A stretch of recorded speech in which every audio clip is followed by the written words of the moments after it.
ଜୟ ଜଗନ୍ନାଥ। ଆଜି ଆମେ ସନ୍ଧ୍ୟାବେଳେ ସପିଂ ପାଇଁ ଯାଇଥିଲୁ। ଆଉ ଆମେ ଯେତେବେଳେ ଯାଉ ଏ ଅଟୋରେ ହିଁ ଯାଉ, କାରଣ ଆମ ପାଖରେ ବାଇକ୍ ହିଁ ନାହିଁ। ଆଉ ବାଟରେ ଗଲାବେଳେ ବହୁତ ଟ୍ରାଫିକ୍ ବି ଥାଏ। ଯେତେବେଳେ ବି ଆମେ ଯାଉ ଏଇ ଟ୍ରାଫିକ୍ର ସାମ୍ନା କରିକି ହିଁ ଯାଉ।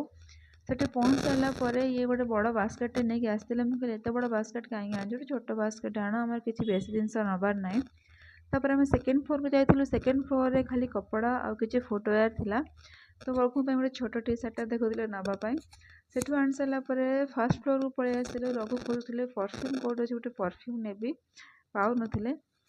ତାପରେ ସବୁ କିଣାକିଣି କରିସାରିଲା ପରେ ବିଲ୍ ପାଇଁ ଆସିଲୁ। ବିଲ୍ ଦେଖନ୍ତୁ, ଆମେ ଏତିକି ଜିନିଷ ହିଁ କିଣିଥିଲୁ, ବେଶୀ ଜିନିଷ କିଣିନଥିଲୁ, କାରଣ ଆମର ଘରକୁ ଯିବାର ଥିଲା। ତ ଅଳ୍ପ କିଛି ଜିନିଷ ନେବାର ଥିଲା, ସେଥିପାଇଁ ଆମେ ସପିଂ ପାଇଁ ଆସିଥିଲୁ।